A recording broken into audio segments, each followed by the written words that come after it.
So it seems like the next generation Nintendo system or the Nintendo Switch 2 might be just around the corner, as right now the latest rumors are all saying that Nintendo is getting ready to show off the system for the very first time sometime next month in March of 2024, and that the system is going to be getting ready for a release later this year.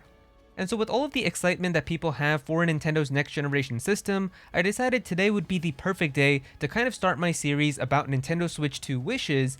And so this is going to be a multi-episode series where we're going to take a look at different aspects of a brand new system and making a video kind of just going over what I would like to see for it in a next generation version, some changes that they could do, maybe some improvements, and then we can kind of compare it and see what we get in the final version.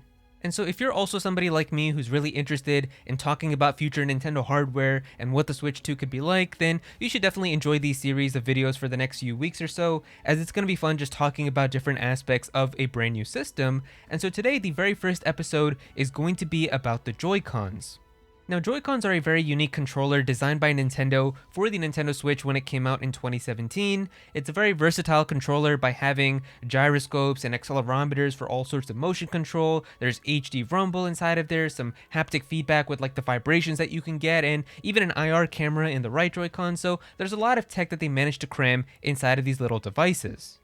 But now when talking about a brand new next generation Nintendo Switch or a Switch 2, what would you like to see from the Generation 2 versions of Joy-Cons for that system? And how would they change from what we have right now? What are some tweaks that they could do to them? And how could they make them even better? So that's what we're going to be talking about now, as I'm going to go through some of the different aspects of the Joy-Cons that we have right now, and potentially some changes that I would like to see in a brand new version.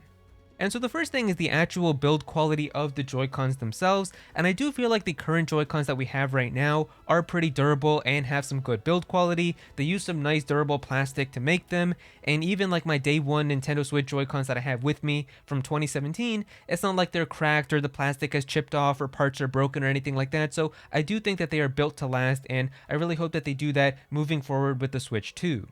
Now the actual buttons on the Joy-Cons themselves I feel like are also made pretty good. Like there's a good texture when you put your thumb over the button to press them, and even when you do press them there's a nice little bit of tactile feedback that you get. It makes like a nice little clicky sound too, so I feel like pressing the buttons and the way that the buttons are also done really well for the Joy-Cons too. And if there's really any type of change that I would make, maybe just having like the plus or minus buttons actually being like circular buttons with like a plus or minus symbol on them, instead of just having the actual like minus button shape, having that be the button itself. Maybe just a small change like that, kind of like what they did on the Wii remote where you could actually see the plus and minus button in a circle. But besides that, there's not really many changes that I would make to the actual buttons themselves. Now, a pretty big change that I want to see on the next generation of Nintendo controllers in general is actually having the trigger buttons become analog triggers instead of the digital triggers that we have right now. So right now, the Switch Pro controller as well as the Switch Joy-Cons both have digital triggers for the ZR and ZL buttons, where you basically just press them and it registers as one input. However, an analog trigger would be ones kind of like on the PlayStation 5 and then the Xbox Series X, and I think even the PS4 and the Xbox One had controllers like this, where basically it's like the trigger becomes kind of like a button that you can hold down, and you can have different inputs depending on how much you press the button.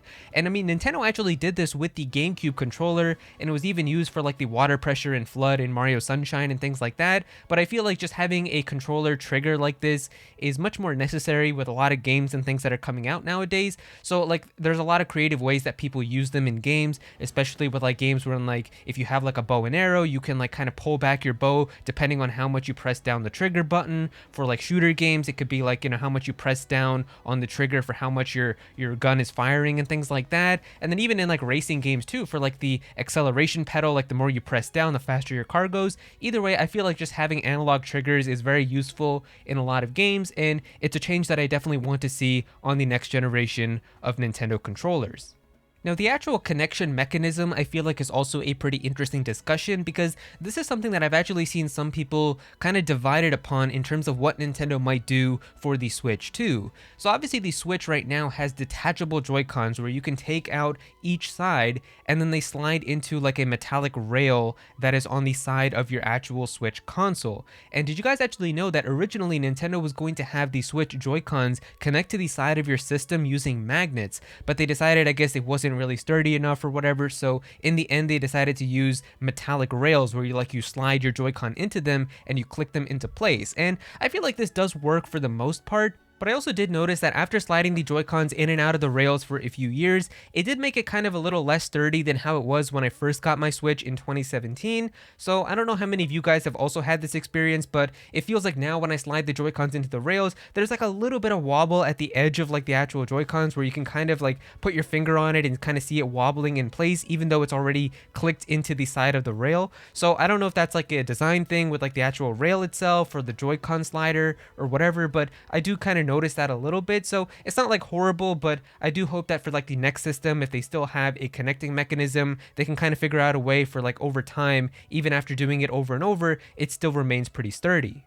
But real quick, I feel like it is also worth discussing a little bit about the possibility of if Nintendo decides to go for the route of having no detachable controllers for the Switch 2, as I have seen some people talking about this, that maybe Nintendo is going to make the Switch 2 kind of like a Steam Deck, where it's just going to come with like one tablet-like device where everything is already connected together, and you're not going to be able to take the sides off like how you are with the Joy-Cons right now. And so essentially it would be like a Wii U gamepad, but just more sleek and premium, and then it would come with like a Pro controller or just some other controller to play in docked mode. And the thing about this is that I feel like that Nintendo probably won't do this because there's way too much money to be made from having detachable controllers. The thing about the Joy-Cons themselves is there's so many people that I know, even myself, who have multiple pairs of Joy-Cons. I have like green ones, I have red and blue ones, I have gray ones, I have white ones, I have different pairs of Joy-Cons, and it's kind of fun to be able to mix and match and have different colors of them. And even like the special edition ones that they have with like Splatoon Joy-Cons and Zelda Joy-Cons and Mario Joy-Cons, I feel like there's just way too much money to be made from people having these special edition Joy-Cons and things like that,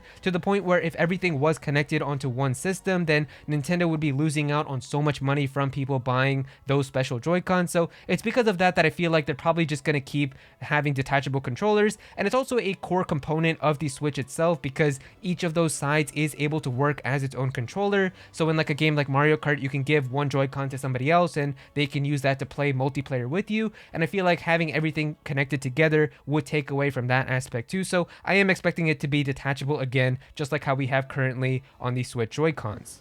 But finally, let's address the actual big problem, and that is of course the stick drift, as I feel like this is something that everybody has experienced in some way. And if you don't know what stick drift is, it's basically a problem on the Joy-Cons where you're not even touching the Joy-Cons themselves, but your controller like joystick is automatically moving to the left or to the right, and because of that in your game, like if you're playing Breath of the Wild or something, Link will just be walking by himself even though you're not actually putting your hands on the controller. And so this has been a very big problem with Joy-Cons for pretty much the entire Nintendo Switch's generation, where the Nintendo Switch Joy-Con like control sticks that they're using are just not really that good at lasting for a long time. And if you've really been using them for like a good amount of time, then after a certain amount it just starts drifting where they start registering inputs by themselves. And this has been a really big problem. So this is absolutely the number one change that I would love to see fixed for the next generation of Joy-Cons. Definitely try to make them more sturdy and durable so that they can last for a long time, but also kind of just the actual way of the joysticks working so that there is no like debris or anything that's able to get inside and prevent it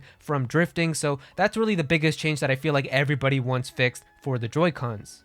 Now, I made a tweet about this as well because I feel like for a series like this, it's going to be important to hear what you guys would like to see in terms of next generation hardware too. And so for every episode, I am going to be making a tweet in advance for what you guys would like to say in terms of your thoughts for the next generation hardware. And so if you ever want to be featured in videos like this, then all you got to do is just go ahead and follow me on Twitter at @Aero so you can be notified whenever you see the tweet for the next video. And so the tweet that I made for this one was going to be starting my Nintendo Switch 2 Hope series this week. This will go over different aspects of hardware and what you would like to see for them next generation. The first episode is on Joy-Cons, so what would you want done better / improved for them? Reply and you could be in the video.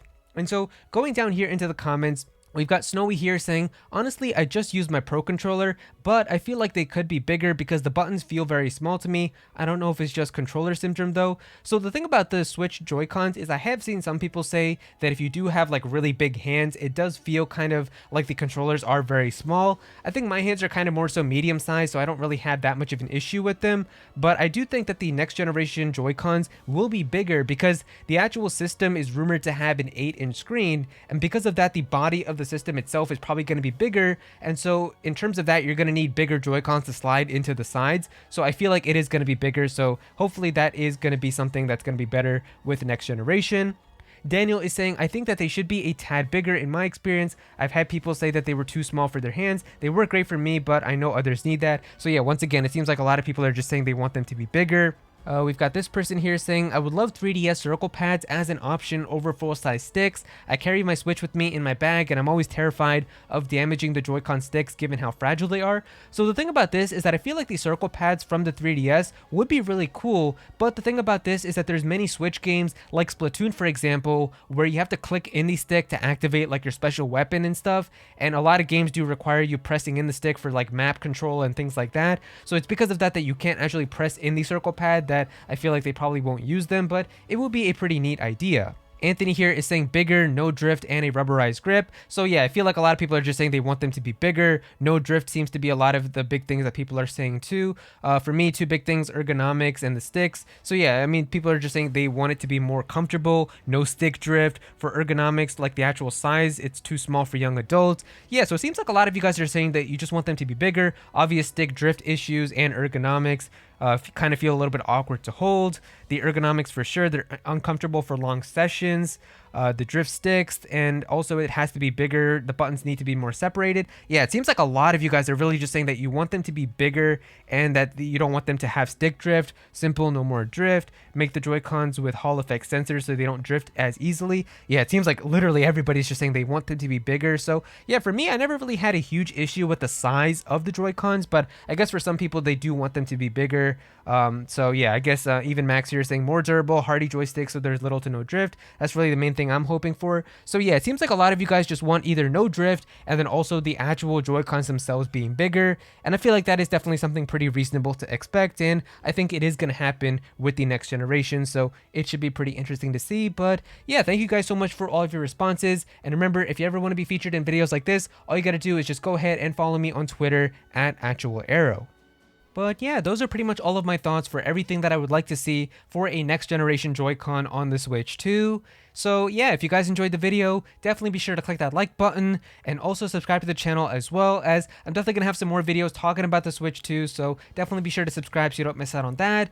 Comment down below and let me know what you guys think about all of this. What would you like to really see on a next generation Joy-Con for the Switch 2? What are some changes that you would like? Definitely be sure to comment down below and let me know. But if you don't have anything to say about this, just comment your favorite emoji down below for some engagement. I would really appreciate it. Go follow me on Twitter at @Aero so you can be featured in videos, and also join my Discord server as well. We've got a bunch of people in there who are always talking about Pokemon and Smash Bros and Nintendo, so definitely be sure to join that. But yeah, that's pretty much it.